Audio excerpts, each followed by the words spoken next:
Form 1 bab 8 garis dan sudut. Soalan dia tanya, dalam rajah di sebelah, QOS dan ROU ialah garis lurus.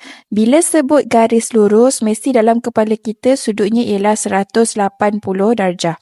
Dan dia cakap OT ialah pembahagi dua sama sudut UOS. Sudut POQ dan sudut QOR ialah sudut pelengkap. Okey, apakah yang dimaksudkan dengan sudut pelengkap? Sudut pelengkap ialah 90 darjah. Macam mana caranya untuk kita menghitung nilai X?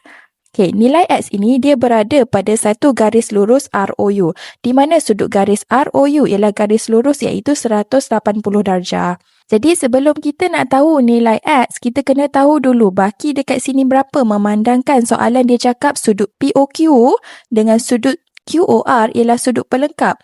Jadi kita kena tahu dulu sudut baki di sini berapa, iaitu 90 kita tolakkan dengan 40, kita akan dapat nilai 50 darjah dekat sini.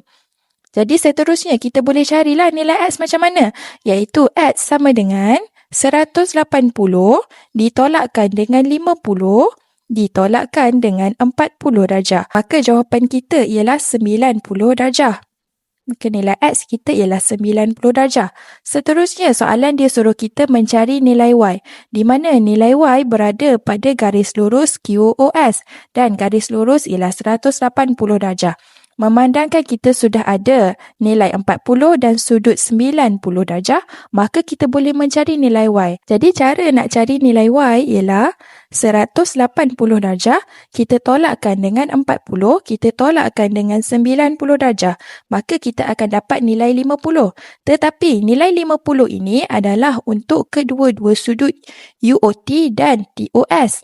Jadi sekarang ni kita nak tahu nilai UOT sahaja, dan memandangkan soalan dia cakap OT ialah pembahagi dua sama, maka kita kena bahagikan dia.